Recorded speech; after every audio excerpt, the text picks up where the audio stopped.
One game, 2 stars down, and suddenly, Sydney realized their 2025 season was falling apart before their eyes. G'day Swans fans, if you love the club like I do, hit that subscribe button, because Sydney's just brought in a secret weapon to fix the injury crisis that derailed our 2025 campaign, and this could change everything for 2026. His name is Bill Knowles, and if you haven't heard of him, you're about to. Sydney's brought in one of the world's most renowned reconditioning specialists to oversee the recoveries of Tom Papley, Joel Amati, Logan McDonald, and Will Edwards. For stars who've battled injury setbacks all season. For blokes who need to be firing in 2026 if we are serious about a premiership tilt. This isn't just bringing in another physio. This is the club saying, we've got a problem, and we are going all in to fix it. Knowles has worked across professional sport at the highest level. But here's what makes him special for AFL, is the bloke who helped Daniel Menzel come back from multiple knee reconstructions to play another 59 senior games after 3 seasons out.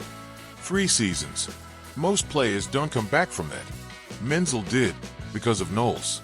And now he's working with our boys. A 2-week intensive conditioning block that Papley says has kicked him into gear. McDonald says it's given him confidence in his body again after missing an entire season with ankle problems. This is about more than just rehab. This is about fundamentally changing how these players move, how they produce force, how they stay healthy when the season grinds on. But to understand how we got here, we need to go back. Round 17, 2025. Sydney versus Fremantle. A game we won, but at a brutal cost. Tom Papley goes down with a hamstring strain. In the same game, Joel Amati sustains an adductor strain. 2 key forwards, gone in one afternoon. That was the moment Damien Raper, Sydney's head of physiotherapy and medical services, knew something had to change. We started to think about the health of these 2 players more. Raper said, we had challenges with them throughout the year, and we had challenges with Logan McDonald and Will Edwards as well. Challenges. That's putting it diplomatically. Because 2025 was an injury nightmare for Sydney. Papley played a career low 11 games. 11. For a bloke who's been one of the most durable small forwards in the competition, that's catastrophic. McDonald missed the entire season. Multiple ankle setbacks kept him out from round 1. A young key forward in his development years, watching from the sidelines while his body refused to cooperate. Amati and Edwards battled their own demons. Soft tissue injuries. The kind that linger. The kind that make you question whether your body can handle the demands of AFL footy anymore. Behind closed doors at Moore Park, the medical team was asking hard questions. Why were these injuries happening? Were we training too hard? Not hard enough? Were there movement patterns we weren't addressing? Underlying issues we'd missed? And that's when Raper made the call to bring in Knowles. This wasn't a panic move. This was strategic, calculated, based on Knowles' reputation and track record across professional sport, but particularly in AFL. The Daniel Menzel story is legendary in footy circles. 3 ACL reconstructions. 3 seasons out of the game. Most players would have retired. Most doctors would have told him to walk away. But Knowles worked with him. Build him back up. Not just physically, but fundamentally change how he moved. How he loaded his joints. How he produced force. Menzel came back and played 59 more games. That's not a miracle. That's expertise. Now that same expertise is being applied to Sydney's injury-prone stars. The program isn't just about rehab. It's about reconditioning, breaking down movement mechanics, teaching proper force production, building resilience into the body so injuries don't keep recurring. Knowles explained it simply. I can't necessarily make them a better footy player. So if I can make them a better athlete off of that pitch and how they move, roll, express, and produce force, there's a chance we increase their capacity to express themselves at a higher level in competition. Translation: fix the engine, improve the performance. 2 weeks. Intensive conditioning, world-class expertise, and the players are buying in. Papley was brutally honest about it. I'm not the most professional bloke running around, but I think to get some exercise and work on that strength on my knee and ankle has been rewarding for sure. That's Papley admitting what we all knew. He's talented. He's tough. But maybe his preparation hasn't always been elite level. Not anymore.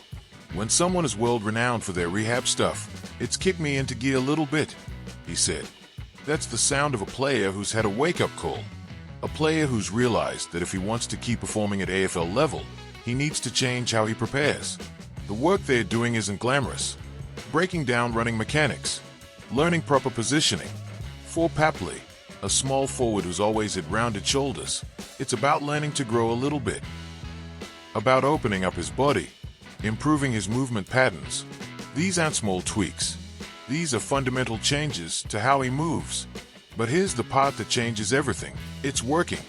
Logan McDonald, who missed an entire season with ankle problems, is feeling it too.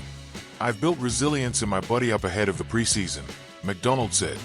This 2-week block is going to give me a lot of confidence, especially around my ankle, that I'm going to be in my best possible shape. Confidence. That's the word that matters. When you've been injured all year, when your body keeps breaking down, you lose trust in it. You hesitate. You don't attack contest the same way. You protect yourself. That's death for an AFL player, especially a key forward like McDonald who needs to crash packs and compete physically. What would you have felt if you were McDonald, watching the entire 2025 season from the sidelines, ankle after ankle problem, wondering if you'll ever be the player you're supposed to be, and then someone like Knowles comes in, shows you different ways to move, teaches you how to build resilience into your body, gives you tools to stay healthy. That's not just physical. That's psychological. That's game-changing. Swans supporters are cautiously optimistic. We've heard about miracle workers before. We've seen injury management plans that promised the world and delivered nothing. But this feels different. The club isn't just throwing money at the problem. They've identified a specific expert with a proven track record in AFL. They've committed to an intensive program. And most importantly, the players are responding. Listen to Papley's words. It's kicked me into gear. That's not media-trained corporate speak. That's genuine enthusiasm. McDonald talking about confidence in his body. That's a player who's been in a dark place finding light. The AFL community is taking notice too. When Sydney brings in someone of Knowles' caliber, other clubs pay attention. This isn't just about our 4 injured stars. This is about the club investing in cutting-edge sports science and recovery. Inside the playing group, there's got to be optimism. Seeing Papley and McDonald and Amati and Edwards working with Knowles, seeing them improve, seeing them build confidence, that lifts everyone. Because here's what nobody's talking about. 2025's injury crisis wasn't just about losing individual players. It was about the uncertainty, the constant shuffling of the forward line, the inability to build chemistry and consistency. If these 4 can stay healthy in 2026, if they can put together full seasons, that changes the entire complexion of our list. Damien Raper deserves credit for making this call, for recognizing that the traditional approach wasn't working, for being willing to bring in outside expertise. That takes humility. That takes vision. That's leadership. This reminds me of when Geelong invested heavily in sports science and recovery a decade ago. People questioned it. Why are you spending money on that instead of players? Then Geelong kept their older players healthy and competitive for years longer than anyone expected. They won flags with it. For Sydney, this investment in Knowles could be the difference between a good 2026 and a great one. Papley playing 22 games instead of 11, that's 10 goals we didn't have. That's defensive pressure we missed. That's experience in big moments. McDonald being available all year, that's a key forward who can develop consistency, who can build confidence, who can become the player we drafted him to be. The consequences of getting this right are enormous. We are not just talking about individual careers. We are talking about premiership windows. What happens next? Preseason starts. We see if the work with Knowles translates to on-field performance. We watch these 4 blokes and see if they can stay healthy when the real pressure comes. But the investment's been made. The foundation's been laid. And for the first time since round 17 against Fremantle, there's genuine optimism that 2026 won't be another injury-ravaged nightmare. At the end of the day, this is what being a Swans fan is all about. The club recognizing a problem and going all in to fix it. Not accepting mediocrity. Not making excuses. Papley, McDonald, Amati, Edwards, these blokes deserve a full season. They deserve to show what they can do when their bodies cooperate. And now, they've got the best possible chance. Let me know in the comments if you're confident about our injury management heading into 2026. Hit like if you're backing the boys to stay healthy, and I'll see you in the next one. Up the Bloods!